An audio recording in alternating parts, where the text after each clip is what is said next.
Hi, Rodney. What's up, man? Oh, everything. That is the truth, man. That is the truth. Did you want to just do this in audio? Well, I'll get let's see what's going on. Oh, there There we go. I am. Here's me. All right. I'm on the computer. That's absolutely. We can see Yeah. each other. Nice to meet you, man. Yeah, nice to meet you. Yeah, Where, cool. where are you coming out of? Abbotsford, British Columbia. That's Okay. just outside of Vancouver. Right Yeah. on. Excellent. It's beautiful up there. Oh, yeah. Yeah. Yeah, it is. It's gorgeous. Yeah. It Yeah, I'm rains a in. lot, but it's nice. Yeah. No, I mean it's all a trade-off. Yeah, I'm in Kansas City, Missouri. I'm landlocked, so I Wow. I Wow. I miss the mountains and all that good stuff. So, Yeah. Yeah. Yeah. but But it's great to meet you, man. Thank you for taking a Yeah. minute out. And I want to begin our conversation with what we've lived through for the last 3.5 years, going through the pandemic. How did you get through it? And how did it change you? Oh, it changed me a lot. There were a lot of things that happened. It was. I mean, I had to confront my mortality, basically, in many respects. I had one brother pass away at the beginning of it, and one brother pass away at the very end of it, Oh, and then I myself had a little cancer scare, and then my wife actually got hit by a car crossing the street with our dog. So but now you'd think like, oh my God, but we got through it. We yeah. came through it. And I still love life and love people and I mean, it was tough. I work in a government liquor store, and we had to wear, it was mandatory to wear these masks, and it was getting tough. At some point, some people were just angry as anything and blaming everybody for this, that, and coming up with all kinds of reasons. And you just had to be really like gentle with people. Yeah. Or but that's tough sometimes. And it's like we're all in the same boat, guys. Uh-huh. We just got to get through this. And my whole feeling when it ended was we need to spend some time just uplifting people, Yeah. making people just let's just kill them with kindness, just get them back, get it to, hey, life's fine, we need to, and and the depth of what I went through means I like for a bit there I thought, my God, I can't even be creative right now, and I was Yeah. trying to be. But then once it clicked, and it clicked by talking with other people, with getting a bit of counseling, but also just being positive and realizing those you're with, you still love them. Yeah. And my creativity came back. And that was oh Yeah. my sense of humor is my key to me, to that is me, actually. When Yeah. I when I laugh at things a lot, and I find, I'm not stupid about, I'm not some guy who laughs at anything. A bird flies Sure. by, I don't break down laughing. But I find I love life, and I have a lot of interesting things I like to do. And when I found that back, and also I have to admit, to my son bought me a guitar, and he had given me a banjo the year before, and that was like at the beginning of COVID, and I was like, this is really hard. Yeah.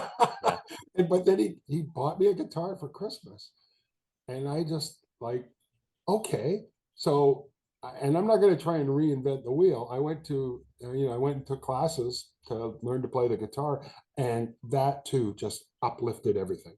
Sure. And I've just been having a blast just learning the guitar, That's cool. and Eric Clapton doesn't have to worry. I'm not a threat to him, but I'm, you know what? I love it. I'm having a lot of fun, and when I went to write my book, it's like I suddenly stopped procrastinating and let the juices flow, and I wrote it. That's So cool. that's yeah, that's how I got through Yeah, COVID. and that sounds very healthy and productive. So I want to know, if I put you in front of a bunch of third graders right now at career day, and one of the kids looks up Cool. at you and says, "What do you do for a living?" How would you answer that child? Oh, I'd say I do lots of things for a living. Now a writer. I'm an actor. I do TV and films, and I also sell wine to people. And you know, that's you know, I yeah, that's what I do. So let me ask you this. What did you want to be in the third grade? What was your dream to grow up and become? I had no idea. Yeah. And you know, it's funny because being an actor, and for a while I was teaching acting privately, and people would want to bring their children to for me to teach them acting. And I thought, you know what, I don't think that's a good idea. I Yeah. think you'd be better off letting the children play, and do things with play. You can teach them dance and singing. I would say teach them singing, teach them music, teach them, you know, teach them. But as a child, letting a child play is money in the bank to anybody who's creative. Yeah. Because I remember when I was studying acting, my acting teacher, well, a couple of them, but especially Bill Esper, said, you know, it's like being a child. You need to, you know, it's like, and I was thinking like, yeah, that's perfectly right.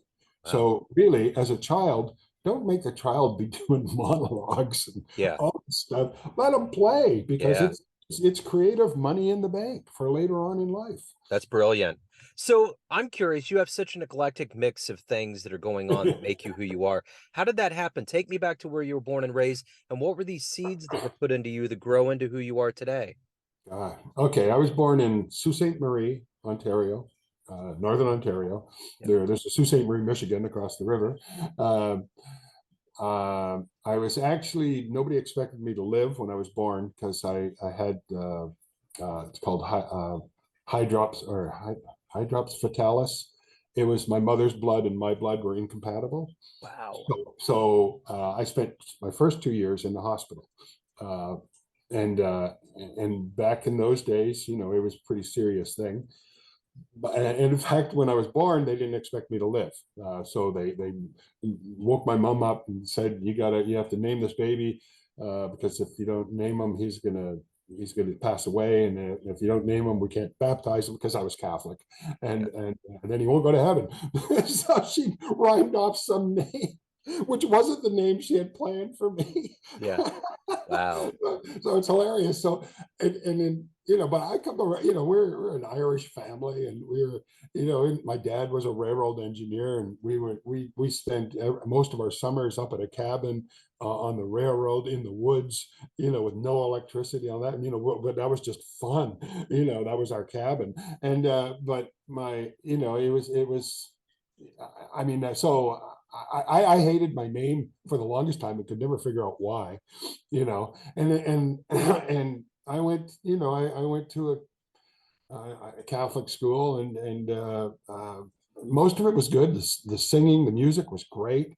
And then I had one teacher who wasn't good and tortured me, did bad things, and that had an effect on me.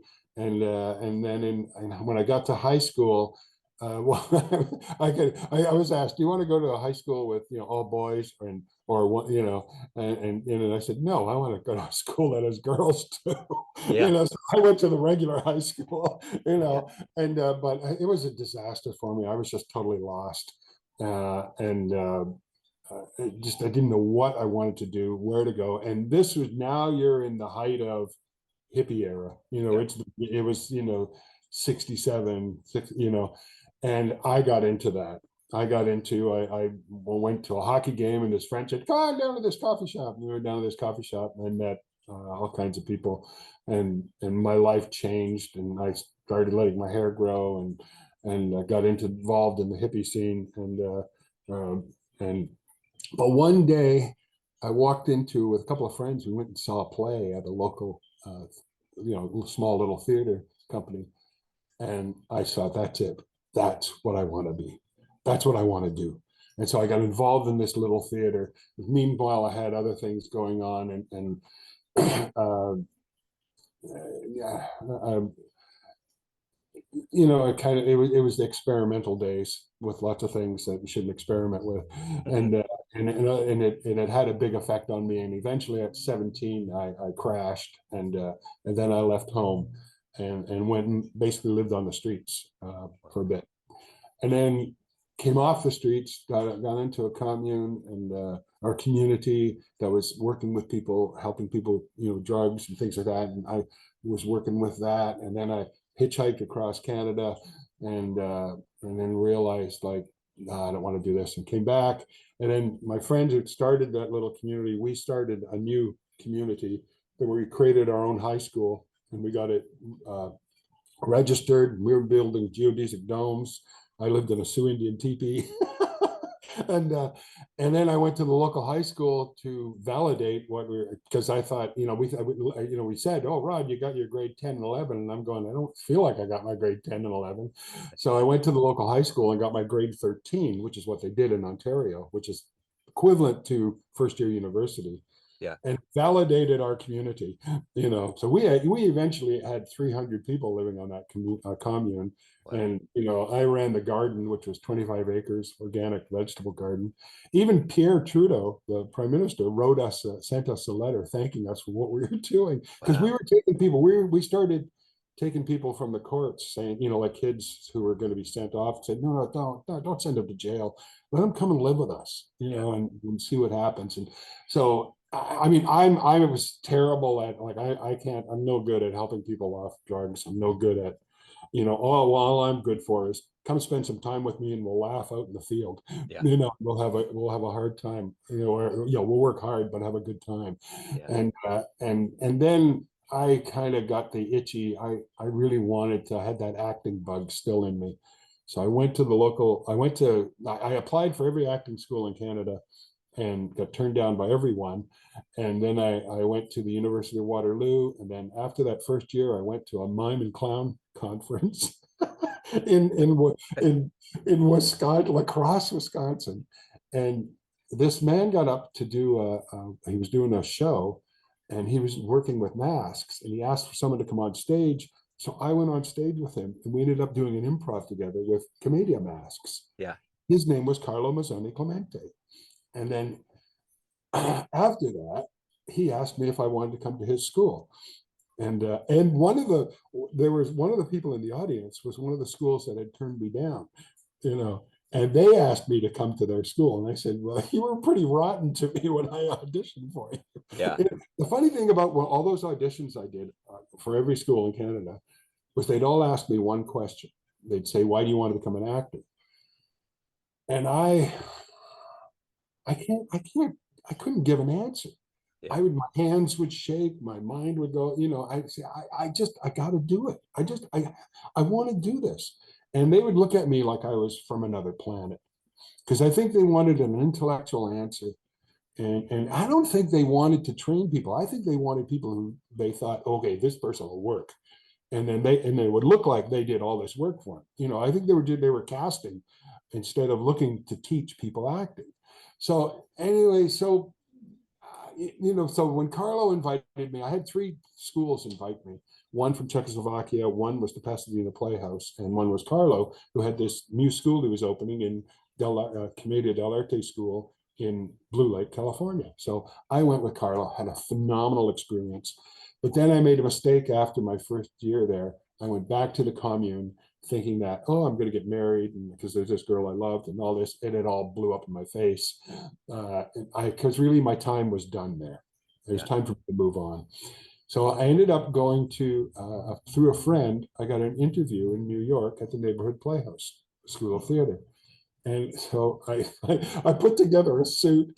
I flew to New York. It was like, I'm in this gigantic city, and I am not used to big cities. I've been a country boy, and so I went to this interview, and I go in. There's this little man there with smoking the cigarette and had ashes, like a mile long on him. And he looks at me and he goes, why do you want to be an actor? And I went, oh no. I go, blah. My hands start waving, my eyes start going. I said, I don't know. I just got to do it. He said, welcome to the Neighborhood Playhouse. You're in. And I looked at him, was shocked. I said, what? He said, all I wanted was a truthful answer. Wow. And I thought, that's the difference. That's the key. That was the key to studying at the Neighborhood Playhouse. And at the Playhouse, I met William Esper, who has, William Esper Studios. And I did my second year with William Esper because He left the Playhouse after my first year, and he was the best teacher of them all. So I went with him and finished my studying with William Esper, and then I went on to try to be an actor, and living in New York, but I'm Canadian, and after a bit you get kind of, this is scary, because you got to get a green card, you got to get blah blah, and I was trying to do things, and then I came back to Canada, and I felt like I'd failed a bit because I came back to Canada and tried to get work there. But then I met my wife, who's like wonderful, and we got married. And I did get an acting job and a couple acting jobs, and things were going good. And then nothing was happening. And then I got a chance to go back to Del Arte in California to do a kind of a further training. So I just took a risk, and we got rid of everything, and we drove out west, and then when I went across the border, the border guards were not too keen on me coming to California. And they just basically said, "You're stealing jobs from Americans." And I said, "No, I'm not. No, I'm not. I'm just going down there to study for 6 months." Yeah. And so they wouldn't let me in. So I ended up, we kind of had to start all over again in Vancouver. And so then I tried doing things to, it was a rough few years, quite a few years, trying to get work, trying to get acting gigs, trying to get that. And back then in the 80s, Canadian actors were sidelined in a lot of the productions in Canada. We were basically glorified extras, and it was tough. And I mean, hey, I'm just as good as you guys. Yeah. I'm trained in New York. I'm a good actor. I'm a nice guy, but it was tough. It was tough. So I had to do other jobs, and that's tough. And then finally, I moved out of Vancouver and was trying to do other jobs. And then one day, I said, I can't take this anymore. Sat down at my computer, retyped my resume, and went out looking for a new job. And I went in front of this government liquor store, and I walked past it about 10 times. And then I finally went in and said, I'm looking for a job. Well, I had for 6 years, I had actually, someone had hired me as Santa up on, I was on Grouse Mountain and big stores. And I thought, oh my God, why am I doing this? But I had a lot of fun. People Yeah. loved me, and it was fun. And I made good money. So it helped pay for Christmas. And but then I got the job, and they said, because you're Santa. You got to be kidding me, But anyways, once I got the job, I realized, like, I didn't know some things about wine, and then I at first I was nervous because somebody asked me a question I didn't know the answer. So went into the back room, and they had all these tapes on wine from all over the world. So I just watched all these tapes, and then I found out they had courses. Started taking a couple courses, and before you knew it, I had a chance to do an interview for a product consultant, and got it. And it's been a great job for me as an actor. It's been a great job because I love people. Okay, I love wine, and it got me back out. And then it also, I had an agent, but I got a new agent in Vancouver, and things started perking up again. And so that's what's back into my creative realm. And I mean, I've done some gigs in Vancouver. I did some theater. I produced a play, and I've got a few shows, not as many as I'd like to. I'd like to have tons, Yeah. but it kept me in the ball game. And that's and then the book idea was like, just, I'm so glad I wrote the book, you know. Yeah. Well, I wrote a play about 15 years ago or 20 years ago that I've done a couple of presentations of, and that was fun. But I had a lot of fun with the book. So yeah, that's it. That's my creative life Yeah. here. Yeah, no, that's wonderful. I love the timeline. And I'm curious, who's been a hero for you in your life? Who's been a hero? Geez, I've had lots of heroes. I've had lots of heroes. I mean, William Esper, yeah, I'd say Carlo Mazzoni Clemente, crazy Carlo. I loved him. Uh, uh, I've had other people that you would never know who they were, but I've as any actors, I'd look at anything Jimmy Stewart did, any kind of I don't know. It's a funny question because I had a friend who was a real hero to me, and it was an interesting situation because I saw him fall from his status, and I had to keep, I had to keep the image of him, knowing where he was at now, and the image that I had, and really give him that, you still mean something to me as a deep friend, you know. Yeah. But I mean, it's heroes are, uh, yeah, I actually don't know. I don't know how to answer that fully. Yeah. No, that was a good answer. And I'm curious, is there anybody alive on the planet right now you would love to meet and talk to? Oh, yeah, there's lots of people. I'd love to sit down with De Niro for a while and Yeah. talk. And I mean, he cracks me right up. But I mean, he's a wonderful actor. I'd love to talk to. There's a lot of great actresses right now. I mean, I think if you spend an afternoon with Kate Blanchett, you'd come out just like frig. That was so phenomenal. Yeah. If you could. I'm sure Dylan would be quite an interesting person to talk to. I mean, these guys got so much depth.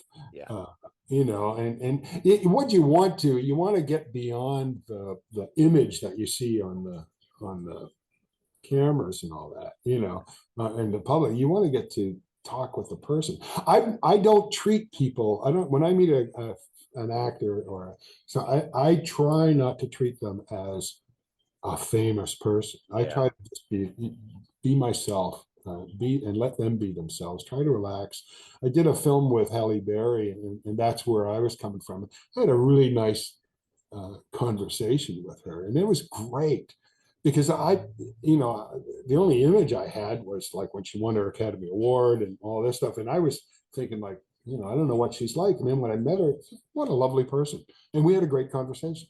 You Yeah. know, so that's more or less where I come from. Yeah. No, no, I don't think I worship anybody. Yeah. Uh, you know, Yeah. I dig it. Let me ask you this. What is your daily motivation? What gets you out of bed every day? What gets you to accomplish what you want to get done? What makes you who you are every day? uh, I don't know. Just because it's keep moving. I love life.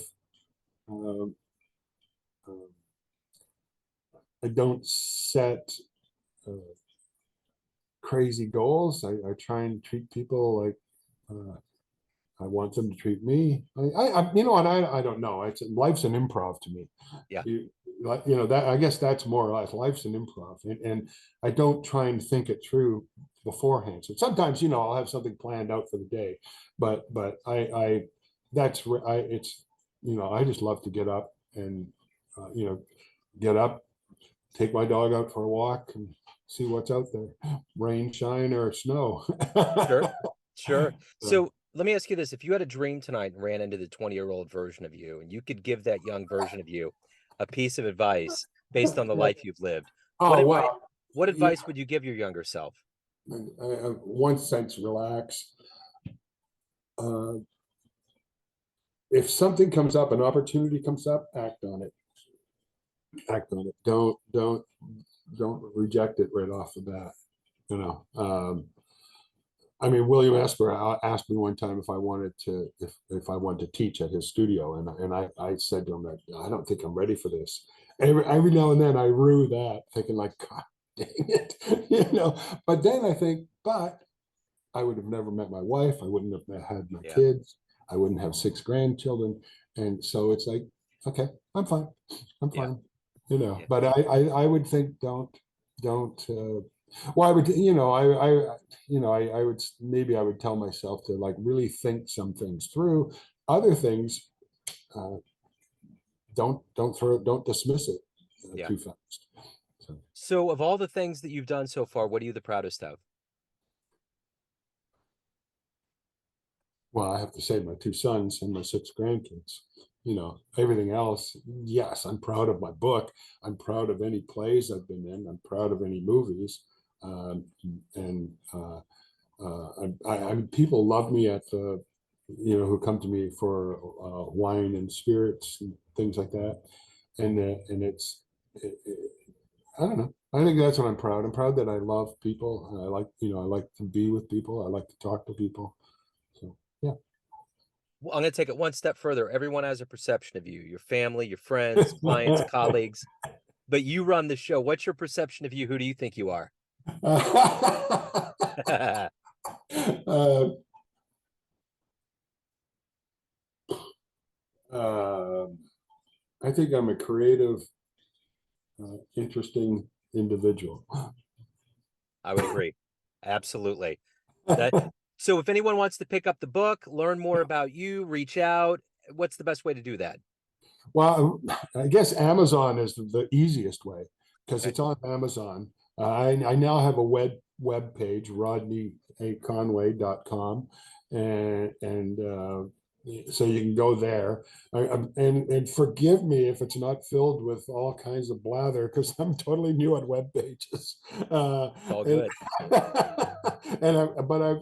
I've got there's a good video on there of me talking with Logan Crawford, and I've got another video coming, and I am on IMDb. It doesn't show a lot, but you can see me on there. But the web page is probably the best place. Okay. Yeah, yeah. Right on. Rodney, this has been great. Thank you, man. Thank you for your story. Thank you You, for your you want the candor. name of the book? Yes. Yeah. Well, I was going to put it in the notes, but yeah, Oh, absolutely. okay, okay, good. That's all right then. Yeah. Yeah. We're going to lead everybody in the right direction. So we'll be Okay, in good good. shape. Woo-hoo, Yeah. yahoo, thanks. But hey, thank you, man. Thank you for your story. Thank you for your time. And I appreciate it, man. Good, good. No, it's been really nice talking to you. Nice Yeah. talking to you, man. Yeah. Okay. Cheers. Take care. Serious. Yeah.